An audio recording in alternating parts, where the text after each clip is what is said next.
नमस्कार, मैं हूं आकर्षण उपल और इस समय आप ये सीधी तस्वीरें देख रहे हैं करनाल से। करनाल के बीजेपी ऑफिस में पूर्व मुख्यमंत्री मनोहर लाल खट्टर और करनाल बीजेपी से जो प्रत्याशी हैं वो प्रेस कॉन्फ्रेंस, एक महत्वपूर्ण प्रेस कॉन्फ्रेंस करने जा रहे हैं मनोहर लाल खट्टर। मेरी आप सभी लोगों से अपील, जो भी लोग इस वीडियो को देख रहे हैं इसे साथ के साथ जरूर शेयर करें। एक महत्वपूर्ण प्रेस कॉन्फ्रेंस करने जा रहे हैं मनोहर लाल खट्टर।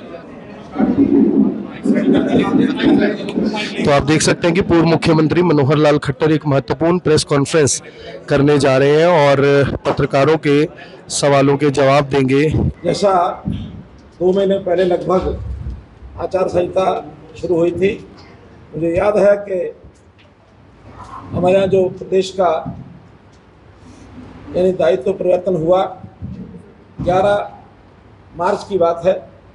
12 को हमने मंत्रिमंडल का इस्तीफा दिया था, 13 को नई सरकार का विश्वास प्राप्त हुआ था और 13 को ही हमारे हरियाणा के 6 कैंडिडेट घोषित हो गए थे। 13 मार्च और आज हम बैठे हैं कितना 23 मई, यानी 2 महीने 10 दिन पहले हमारा जो घोषणा हो गई थी। 4 जो उसके बाद वो भी शायद 23-24 मार्च को हो गए थे 4 कैंडिडेट, और लगातार हमने अपना अभियान जारी रखा और आज इस समय शाम को 6 बजे अभियान हमारा पूरा हो जाएगा।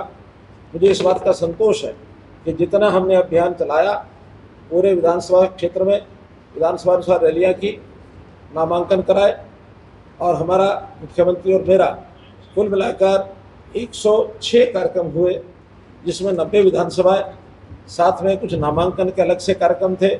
किसी किसी विधानसभा में एक के बजाय 2 भी हुए, तो ऐसा उस 106 में ऐसा मोटा अनुमान है मेरा कि 58 कार्यक्रम तो मुख्यमंत्री जी के हुए और 48 कार्यक्रम मेरे स्वयं के हुए। हमने पूरा प्रदेश 14 मार्च तक कंप्लीट किया। 15 मार्च से हम दोनों अपने अपने क्षेत्र में लगे हैं और उस दिन से हमारे केंद्रीय नेताओं के जो कार्यक्रम हैं वो शुरू हो गए, जिसके अंदर हमारे प्रधानमंत्री जी के कार्यक्रम हुए 3, नड्डा जी के यानी राष्ट्रीय अध्यक्ष जी के 2 दिन के कार्यक्रम हुए, अलग अलग 6 कार्यक्रम हुए, योगी जी के 2 कार्यक्रम हुए, अमित शाह जी के 3 कार्यक्रम हुए, राजनाथ सिंह जी के 3 कार्यक्रम हुए, आसपास के प्रदेशों के मुख्यमंत्री जिसमें पुष्कर सिंह धामी जी, जिसमें राजस्थान के मुख्यमंत्री, मध्य प्रदेश के मुख्यमंत्री, योगी जी का मैंने बता ही दिया। इन सब नेताओं के हमारे यहाँ कार्यक्रम हुए हैं और कोई लोकसभा क्षेत्र, कोई विधानसभा क्षेत्र बचा नहीं जहाँ हमारे केंद्रीय नेतृत्व के कार्यक्रम या हमारा अपने प्रदेश के नेताओं के कार्यक्रम न हुए हों। आज भी देश के राष्ट्रपति, देश के प्रधानमंत्री श्री नरेंद्र मोदी जी का कार्यक्रम महेंद्रगढ़ में इस समय चल रहा है और राजनाथ सिंह जी का कार्यक्रम आज सुबह 11 बजे एक पलवल में हुआ है। समापन प्रधानमंत्री जी के कार्यक्रम के बाद प्रचार अभियान का ये हो जाएगा। जब अपने लोकसभा क्षेत्र में मैंने कार्यक्रम करने शुरू किए तो मुख्य रूप से सभाएं तो उसमें मैंने कम की हैं, लेकिन रोड शो के कार्यक्रम ये ज़्यादा किए हैं। 16 रोड शो के कार्यक्रम आज मेरे कंप्लीट हुए हैं, जिसमें कुल 211 गाँव में, यानी जहाँ मेरा कार्यक्रम हुआ उसके आसपास के गाँव के लोग भी, कहीं 2 गाँव, कहीं 3 गाँव, कहीं 4 गाँव के लोग भी आए। तो मैं समझता हूँ लगभग 300 पंचायतें उसमें कवर हुई हैं जो मैंने स्वयं की हैं।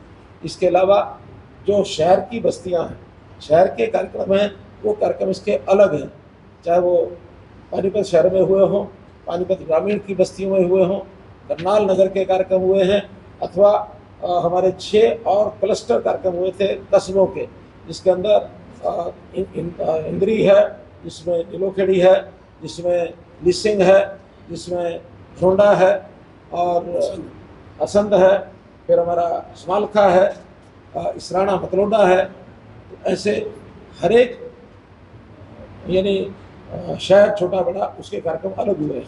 तो मैं समझता हूँ जिस प्रकार का एक पूरा अभियान जो हमने किया है, मुझे उससे संतुष्टि है कि कम समय में अधिक कार्यक्रम हमने किए हैं।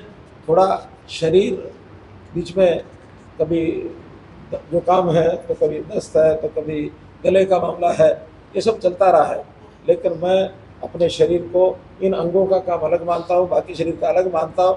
तो इसलिए अंग कैसा भी करते रहे, लेकिन पूरा अभियान सायंकाल 6 बजे तक कंप्लीट होगा। अंतिम कार्यक्रम मेरा पानीपत का एक रोड शो अभी सायंकाल 3:30-4 बजे शुरू होगा और 6 बजे तक वो चलेगा। मित्रों, आपको बताने लायक मुख्य बातें और भी हैं। जैसे चुनाव में बहुत सी ऐसी घटनाएं हुई हैं जो मुझे ध्यान में आती हैं कि उनको विपक्ष की ओर से जिस प्रकार से उछाला गया, उड़ाया गया, या बहुत एक निम्न लेवल पर आकर के भी चीज़ों को उठाया गया है। उसके अंदर अगर मैं सबसे पहले एक बात जो मेरे मन को पीड़ा हुई, कल हमारी विपक्षी पार्टी के जो नेता हैं राहुल गांधी जी ने जो मीडिया के बारे में कहा, वास्तव में ही सुनकर के मुझे बड़ा अजीब लगा कि मीडिया हमारा फोर्थ पिलर ऑफ डेमोक्रेसी इसको कहते हैं।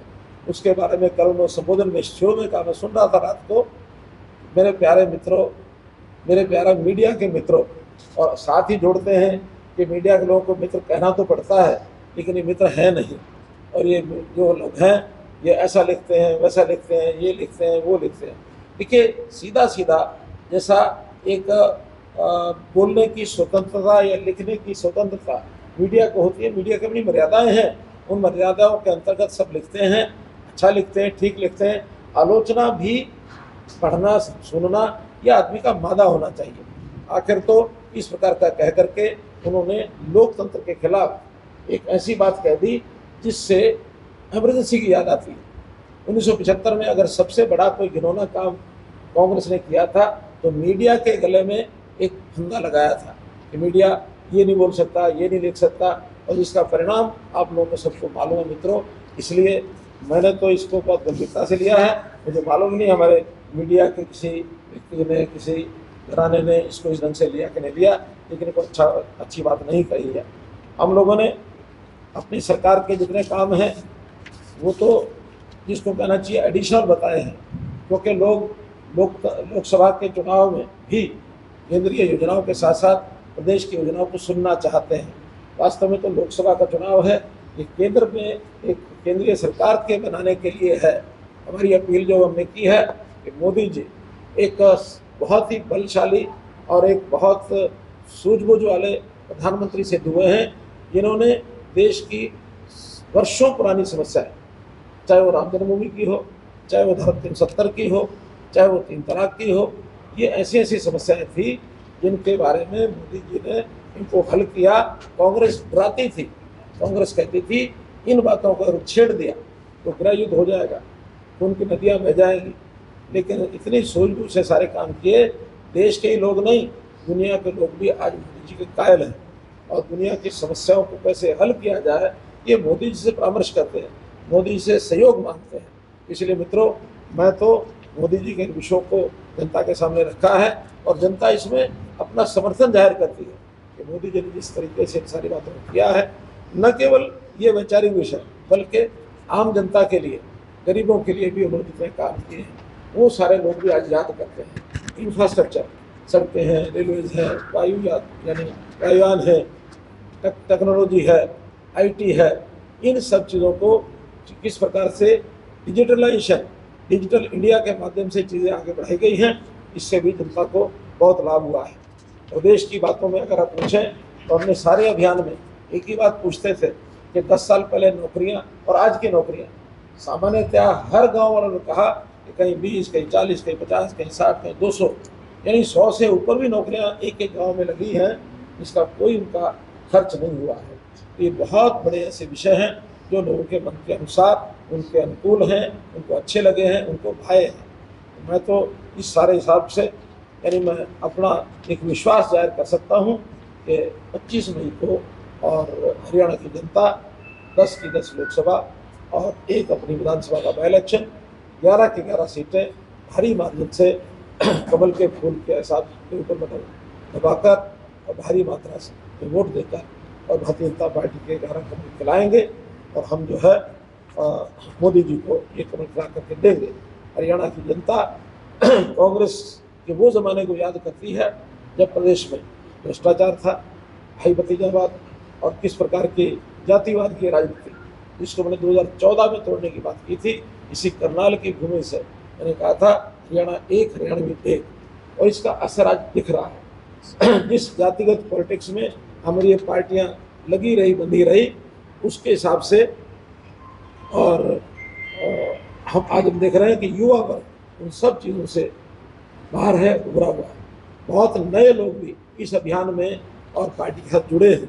बल्कि मुझे पहले ही ये परिचय करा देना चाहिए था।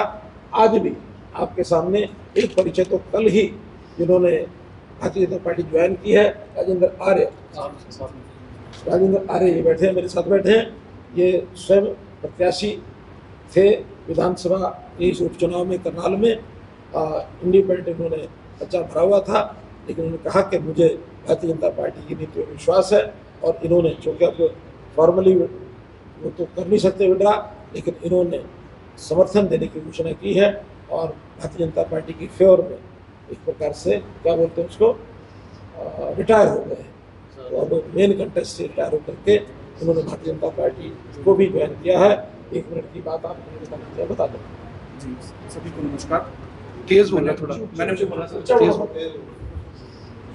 मैं राजेंद्र आर्य दादूपुर, राष्ट्रीय अध्यक्ष भारतीय किसान मजदूर नौजवान यूनियन, संस्थापक राष्ट्रीय अध्यक्ष अखिल भारतीय रोड समाज आरक्षण संघर्ष समिति। मैंने जिस तरीके से पूरे देश में इस चुनाव के दौरान अलग अलग राज्यों में कई सैकड़ों किसान और मजदूर संगठनों ने मोदी जी में आस्था जताई है, उस तरीके से मैं भी अपने संगठन की तरफ से मोदी जी में और माननीय बाबूजी मनोहर लाल जी में अपनी आस्था जताता हूं। और करनाल लोकसभा के क्षेत्र वासियों को ये कहना चाहता हूं, हरियाणा के लौह पुरुष माननीय मनोहर लाल जी अब केंद्र में जाकर लोकमान्य होने जा रहे हैं, और पूरे हरियाणा में अपील करता हूं 10 की 10 लोकसभा सीटों पर मेरे से जुड़े और सभी किसान मजदूर और खापों से ये अपील करता हूं, जो गुड गवर्नेंस और जो किसान को विकसित बनाने में जो भारतीय जनता पार्टी सहयोग कर सकती है, और जो भारतीय जनता पार्टी का मैंने प्रोसेस देखा, सिस्टम देखा, उसमें मुझे पूर्ण विश्वास है किसान हित में माननीय मनोहर लाल जी से और माननीय प्रधानमंत्री जी से बेहतर विकल्प नहीं हो सकता। और माननीय मनोहर लाल जी प्रदेश के ऐसे पहले मुख्यमंत्री हैं जिनकी गोली से प्रदेश में कोई भी किसान नहीं मरा। बाकी मुख्यमंत्रियों ने कांग्रेस राज में 38 किसान कांग्रेस राज में सरकार की गोलियों से मरे हैं, और माननीय प्रधानमंत्री जी ऐसे देश के पहले प्रधानमंत्री हैं जो लगातार तीसरी बार प्रधानमंत्री बनने जा रहे हैं, और माननीय प्रधानमंत्री जी हैट्रिक लगाने जा रहे हैं। और मैं जब एक क्रिकेट की भाषा है हैट्रिक, जब कोई प्लेयर हैट्रिक लगाता है कोई बॉलर, तो सभी स्टैंडिंग ओवेशन में खड़े होकर और हौसला बढ़ाते हैं। तो मेरा सभी से निवेदन है 25 तारीख को सभी बूथों पे हौसला बढ़ाए और माननीय प्रधानमंत्री जी को, ये क्योंकि देश का चुनाव है, ज्यादा से ज्यादा सहयोग और समर्थन दें। राजेंद्र जी, आप एक हफ्ता पहले मीडिया सेंटर आए थे, आपने कहा था मुख्यमंत्री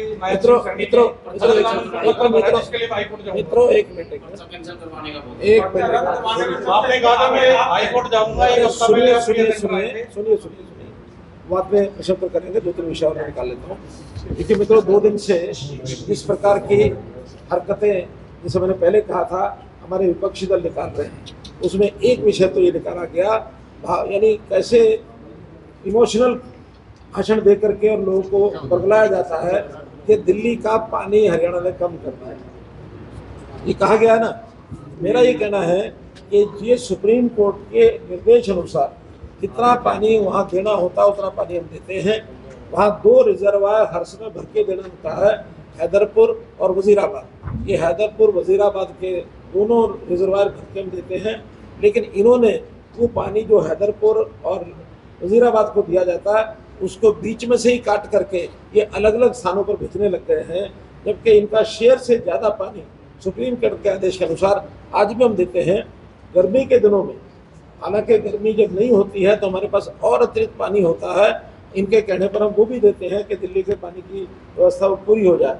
लेकिन जब पानी गर्मी में, मई के महीने में, जून के महीने में कम होता है तो जो शेयर होता है वही जाता है। उस शेयर से आवश्यकता हमारी भी पूरी नहीं होती, दिल्ली में भी कोई कमी रह सकती है। ये कहीं भी संभव नहीं है कि हम हरियाणा की जनता को पैसा मार करके और केवल दिल्ली को पानी देंगे, ये कभी भी संभव हो नहीं सकता। इसमें हम सुप्रीम कोर्ट भी कह चुके हैं कि जितना पानी है प्रो रेटा शेयर उनको उनका पूरा मिलेगा, पूरा मिल रहा है, कहीं किसी प्रकार की कमी नहीं है। लेकिन चूँकि पानी ऐसा विषय है इस पर इमोशनल खेल खेलना, मैं इसकी निंदा करता हूँ और इसको डिनाई करता हूँ। इसी प्रकार से रोहतक में दीपेंद्र हुड्डा जो कांग्रेस के प्रत्याशी हैं, उन्होंने खुले रूप से महालक्ष्मी योजना के आधार पर घोषणा पत्र में जो कहा 8,000 रुपया बांटने के लिए फार्म भरवाने शुरू कर दिए। ये सरासर एक वोटर को आकर्षित करने के लिए उन्होंने ऐसा एक घिनौना काम करना शुरू किया, जिसकी हमने चुनाव आयोग को शिकायत की है और मुझे लगता है कि चुनाव आयोग निष्पक्ष रूप से और इसका कोई ना कोई संज्ञान लेंगे। तीसरा जो विषय बीच बीच में इक्का दुक्का गाँव के अंदर जो विरोध की बात आती है, आखिर जब भी किसी मस्तिष्क में कोई बात होती है तो वो विरोध का स्वर उठाता है, उठाने की मर्यादा है, एक सीमा है। लेकिन जिस प्रकार से करतूतें जिन लोगों ने की, 10, 20, 25, 50 लोग इकट्ठे होते हैं, लेकिन वो 25-50 लोग किसान का लबादा उड़ते हैं, सिख का लबादा उड़ते हैं, न वो सच्चे सिख हैं न वो शुद्ध रूप से किसान हैं। मैं उसकी निंदा करता हूँ। और सवाल ये किया जाता है, जो वो पूछते हैं कि आखिर हमको दिल्ली जाने से क्यों रोका है, उनका प्रश्न होता है। हम कहते हैं पिछली बार तो हमने नहीं रोका था, हमने दिल्ली बॉर्डर तक जाने दिया था। इन्होंने दिल्ली में घुसपैठ करके क्या कुछ किया ये आपको पता है, हमको पता है। लाल किला के ऊपर एक प्रकार से जैसे दुश्मन की चढ़ाई होती है, इस प्रकार की चढ़ाई की, लोकतंत्र का अपमान है। हमारे लिए लाल किला भी, यानी प्रधानमंत्री जहाँ से 15 अगस्त का झंडा फहराते हैं, उतना ही महत्वपूर्ण है जितना किसी के और के लिए आस्था का एक स्थान होता है। अगर हमारे लिए मंदिर, गुरुद्वारे ये पवित्र हैं, इनके प्रति सम्मान का भाव है, चाहे वो चर्च हो, चाहे वो मस्जिद हो, हर किसी के लिए अपना अपना एक आराध्य देवता का स्थान होता है, उसके लिए पवित्र होता है। देश की जनता के लिए ऐसा ही हमारा लाल किला है, ऐसा ही हमारा इंडिया गेट है, ऐसा ही हमारा अन्य जो इस श्रद्धा के स्थान पर जिनका स्थान है, वो सारे स्थान ऐसे हैं। ये तो प्रधानमंत्री जी की मैं समझता हूँ सूझबूझ और उनकी सहनशीलता कि उस दिन बड़े प्रेम से, प्यार से जो लोग ऊपर चढ़ गए थे, ये मानकर ये अपने समाज के लोग हैं, माथा बिगड़ा है, थोड़ा ठीक हो सकते हैं, समझाएंगे, बुझाएंगे, उनको वापस उतार दें। वरना कोई भी दुर्घटना अगर होती तो ये बदनामी हमेशा हमेशा के लिए भारतीय जनता पार्टी के सिर पर रहती। जैसे ब्लू स्टार ऑपरेशन आज भी कांग्रेस के सिर के ऊपर एक धब्बा है, कलंक है। जैसे 1984 के दंगे कांग्रेस के ऊपर एक धब्बा है, कलंक है। तो इस प्रकार की घटनाएं देश में न हो, हमारा तो ये प्रयत्न रहता है।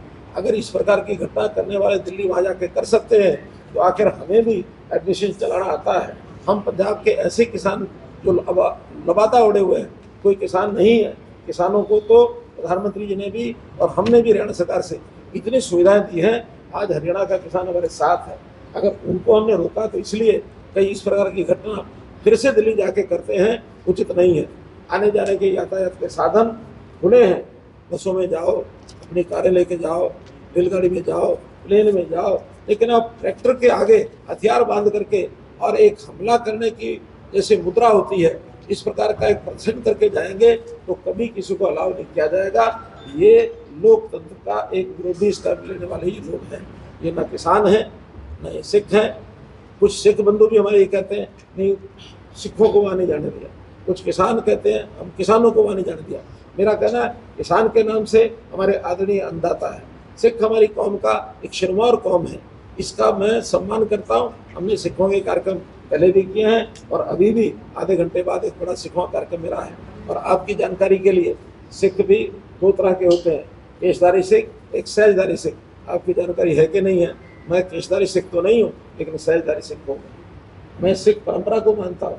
सिख परंपरा को मानने वाले को पता है कि सिख क्या होता है। खालसा पंथ की नींव गुरु गोबिंद सिंह ने सजाई तो उसका हेतु क्या है। इस प्रकार की शरारतें करने के लिए सिख कौम भी अलाउ नहीं करती है। तो शरारती तत्वों को हमेशा रोक के रखा जाएगा, कोई सहानुभूति नहीं बरती जाएगी। ये चुनाव में अगर आकर के जनमत को अपने साथ लेकर के चुनाव लड़े तो हमें उसमें कोई आपत्ति नहीं आना ही चाहिए। बल्कि आपको ध्यान में होगा, भले हमारे विरोध में काम कर रहे हैं आज चढ़ूणी जी, क्या नाम पूरा, गुरनाम सिंह चढ़ूणी, लेकिन मैंने एक बात की प्रशंसा की थी। उन्होंने कहा था कि हाँ, किसानों को पार्टी बनाकर चुनाव लड़ना चाहिए, चुनाव में पार्लियामेंट में, विधानसभा में जाकर के अपनी आवाज उठानी चाहिए। ये लोकतांत्रिक तरीका है, करना चाहिए। लेकिन अलोकतांत्रिक तरीकों का निषेध ये देश में कोई भी सरकार, कोई भी सिस्टम वो करेगा, उसको रोकेगा। इसमें किसी को गलतफहमी नहीं रहनी चाहिए।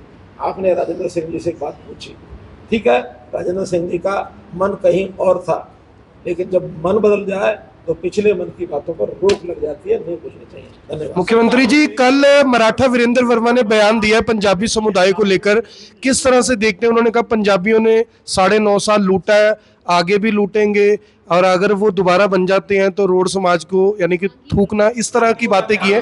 क्या झांगियों को लेकर कहेंगे?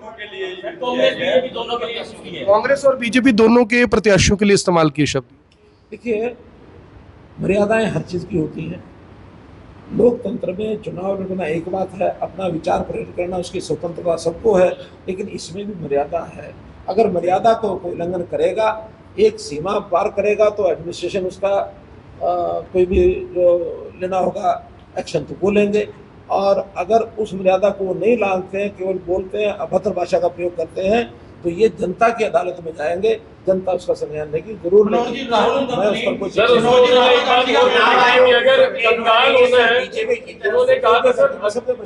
बीजेपी की तरफ से क्या इसको लेकर चुनाव आयोग को कंप्लेंट की जाएगी? इसको लेकर हमने जनता को बता दिया है, जनता इसका फैसला करेगी।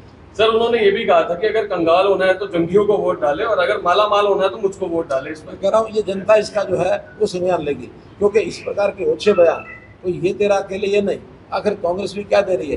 यही तो दे रही है जो मैंने दीपेंद्र हुड्डा को बताया। सर, राहुल गांधी ने कहा है कि 11 जून को जनता अपना अकाउंट चेक कर ले, सुबह उनके अकाउंट में 8500 रुपए डले मिले। मेरा क्या कहना है, वो खटाखट मैंने सुना है, लेकिन आखिर हिसाब किताब लगाने वाले आप और मैं सब हैं। जिस प्रकार से उन्होंने कहा है, मैं आपको उनका हिसाब बताता हूँ, उनको जीरो कहाँ उड़ जाती है, उनकी लगानी आती कि नहीं आती, मैथमेटिक्स पढ़े कि नहीं पढ़े।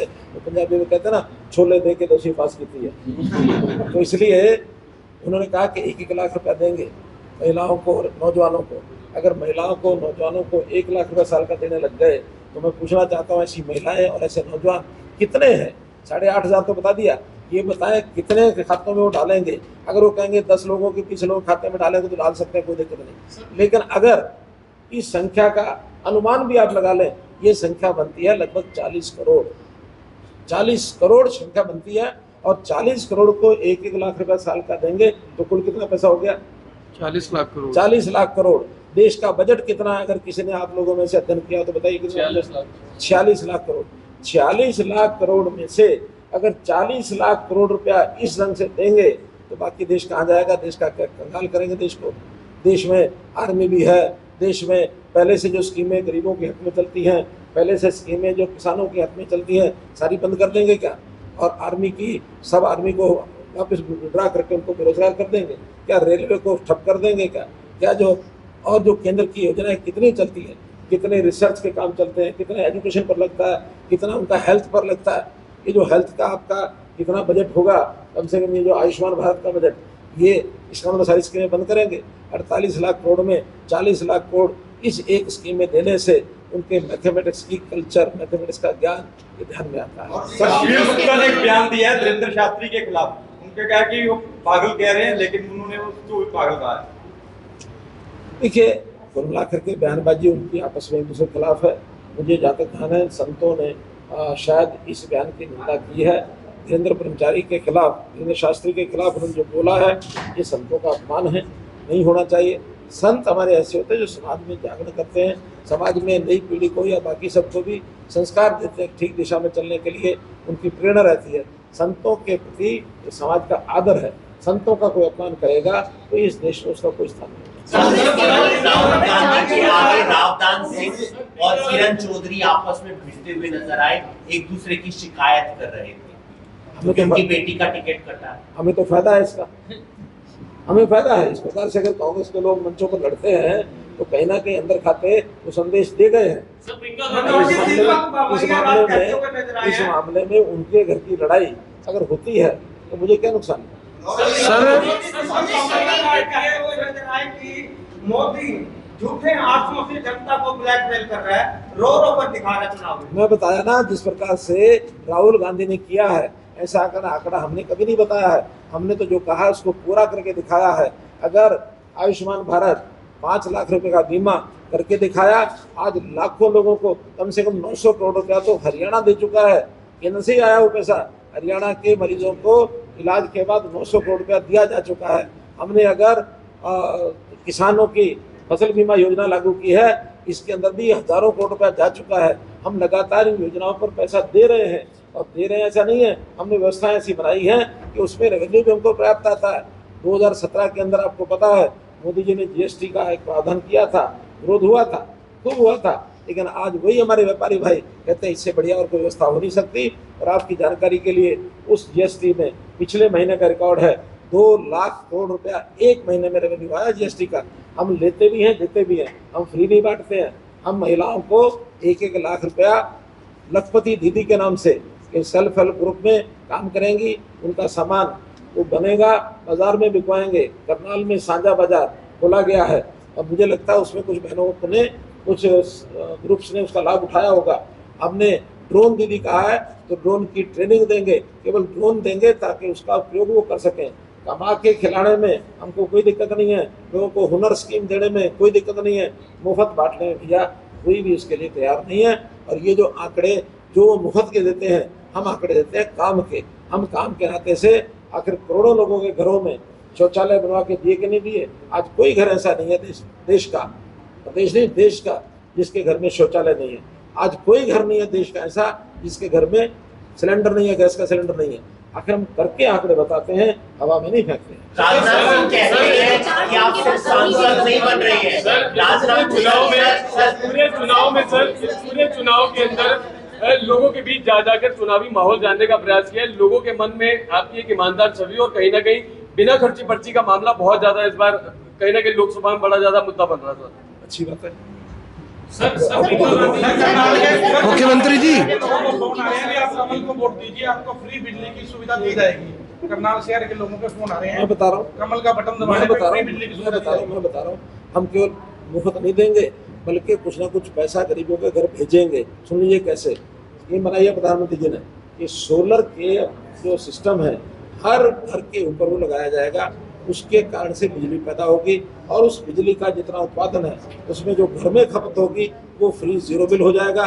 जो बाकी बचेगी ग्रिड में ले जाएंगे, और ग्रिड में ले जाने के बाद उसका अकाउंट रखा जाएगा। वो पैसा साल के बाद अगर एक्स्ट्रा बिजली मिल गई है, साल के बाद उसको पेमेंट की जाएगी। ये हमारे चाहे किसान हो, चाहे हमारे गरीबों के घर वाले जो लगाएंगे उसका ऑपरेटर्स, ये बिजली उत्पादक जैसे किसान फसल पैदा करता है ऐसी बिजली पैदा करेंगे हम, तो उनके भले के लिए और आगे। सर 5 सर राजनाथ सिंह ने आपकी तारीफ की, ये कहा कि आप सिर्फ सांसद नहीं बन रहे, कुछ और बन रहे हैं, राष्ट्रीय अध्यक्ष, केंद्र में मंत्री, या फिर कुछ और। देखिए, ये बात केवल नरेंद्र मोदी जी बता सकते हैं या राजनाथ सिंह बता सकते हैं। आप, मैं, जनता ही तो अनुमान लगा सकते हैं। मैं कोई 4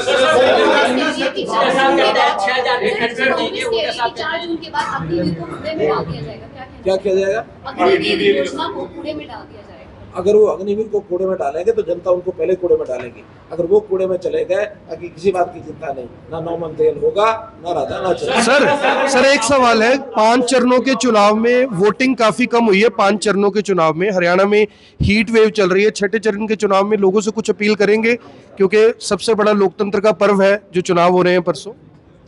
ठीक बात है, शुरू में पहले चरण में अपेक्षा से कम वोटिंग हुई, लेकिन जैसे जैसे आगे बढ़ते चले गए, सेकंड, थर्ड, फोर्थ, फिफ्थ, 5 चुनाव का यानी 5 चरणों का चुनाव हो चुका है। और अब एक बार जैसे पहले होती है वैसी आ गई है।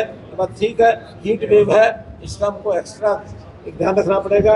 हमने आज भी अपने बूथ लेवल के जो करनाल लोकसभा के 2000 बूथों पर मैंने डायरेक्ट बात किया अभी आधा घंटा पहले। उनको कहा है कि वोटर को घर से निकालना, हर प्रकार की व्यवस्था, चाहे उनको अपना गाड़ी मोटरसाइकिल चलाएं, चाहे रिक्शा चलाएं, ऑटो रिक्शा चलाएं, या अपनी उनकी गाड़ी हो, प्रेरित करें घर जा करके कि सायकाल तक वोटिंग पूरी हो। देखिए, वोटिंग अधिक होना ये लोकतंत्र की जीत है, और भाजपा को वोटिंग ज़्यादा हो ये भाजपा की जीत है। निश्चित रूप से आम आदमी पार्टी को छोड़ करके हमारे 3 लोग ज्वाइन कर रहे हैं। पहला नवीन जोन, जो प्रदेश के युवा उपाध्यक्ष हैं, ये हमारे आम आदमी पार्टी छोड़ करके आए हैं, और इनको इस समय ही लगा के आम आदमी पार्टी की जो जैसी नीतियां हैं, जिस प्रकार से उन्होंने संतों का अपमान किया, जिस प्रकार से बाकी बातें बोल रहे हैं, तो ये आज ज्वाइन करने के लिए भाई नवीन जोन।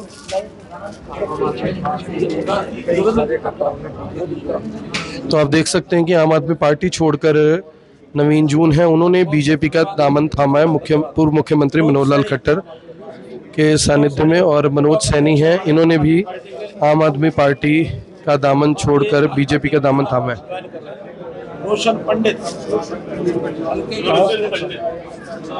रोशन पंडित हैं, ये भी आम आदमी पार्टी छोड़कर बीजेपी में शामिल हो रहे हैं। चुनाव से महज 2 दिन पहले और 3 लोगों ने आम आदमी पार्टी का दामन छोड़कर बीजेपी का दामन थामा है। कांग्रेस छोड़ करके आए हैं। और संजीव कारणा हैं, कांग्रेस छोड़कर बीजेपी में शामिल हो रहे हैं। संजीव कारणा करनाल से हैं और ये भी बीजेपी में शामिल होते हुए दिखाई दे रहे हैं। मेरी आप सभी लोगों से अपील, जो भी लोग इस वीडियो को देख रहे हैं, इसे साथ के साथ जरूर शेयर करें। करण सिंह चौधरी हैं, ये भी एनसीपी शरद पवार एनसीपी गुट को छोड़कर, मराठा वीरेंद्र वर्मा को छोड़कर बीजेपी में शामिल हो रहे हैं। मदन कौशिक हैं, Congress senior vice president Congress के हैं जूंडला से। मदन कौशिक ये छोड़कर कांग्रेस और बीजेपी में आ रहे हैं। ये भी कांग्रेस छोड़ करके आज पार्टी ज्वाइन कर रहे हैं। आपका सब और आप देख सकते हैं कि कांग्रेस, आम आदमी पार्टी और एनसीपी को छोड़कर कुछ लोगों ने आज बीजेपी ज्वाइन की है। हमारे विनोद सैनी कौन बोलना चाह रहे हैं? नवीन जून हाँ, एक मिनट के लिए आप बोलते। आप सभी मीडिया साथियों को मेरा नवीन जून का नमस्कार। आप सबका स्वागत है। कल लोकसभा प्रत्याशी कुरुक्षेत्र से आम आदमी पार्टी के प्रदेश अध्यक्ष सुशील गुप्ता जी ने जिस तरह से मेरे गुरु और भारत के प्रसिद्ध संत धीरेन्द्र कृष्ण शास्त्री जी का अपमान किया है, उनके पूजनीय पिताजी का अपमान किया है, ये संतों की भूमि है। लोकसभा प्रत्याशी बोलते टाइम ये सोचते नहीं हो क्या बोल रहे हैं। उन्होंने संतों का इतना बड़ा अपमान किया है, उससे हमारे दिल को इतनी ठेस पहुंची है। मैं पूरी रात सो नहीं पाया और इतनी घुटन महसूस हो रही थी आम आदमी पार्टी में कि मैंने बीजेपी ज्वाइन की। एक तरफ देश के प्रधानमंत्री संतों को आगे बढ़ा रहे हैं और एक तरफ ये लोकसभा प्रत्याशी कुरुक्षेत्र से सुशील गुप्ता जी संतों का अपमान कर रहे हैं। ये संतों की भूमि है और संतों की भूमि आगे बढ़ेगी। आप सबको नमस्कार। धन्यवाद जॉन साहब, बहुत बहुत अच्छा पार्लियामेंट का पहला चुनाव है और आप मुख्यमंत्री और नो पर्ची का तो लेकिन ये आपके सामने क्या हटल है? सरपंच प्रोटेस्ट कर रहे हैं, अभी फार्मर पे आपने बोला दिया कि फार्मर नहीं है, तो आप किस तरह के चैलेंज? देखिए, सरपंचों से मेरी बात हुई। कांग्रेस कैंडिडेट इसमें काउंटर करता है कि अनएम्प्लॉयमेंट इसमें इशू है। मैं क्या कर रहा हूँ, सरपंचों से मेरी बात हुई है।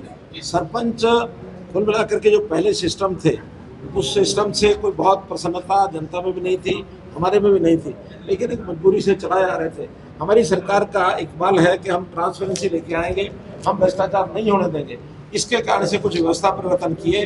उस व्यवस्था परिवर्तन में वो चीज़ जिन लोगों को सूट नहीं की है, उन्होंने विरोध किया। उन्हीं के गाँव में जब जनता के पास जाते हैं, जनता कहते हैं आपने बहुत अच्छा किया है, इसके कारण से भ्रष्टाचार खत्म हुआ है।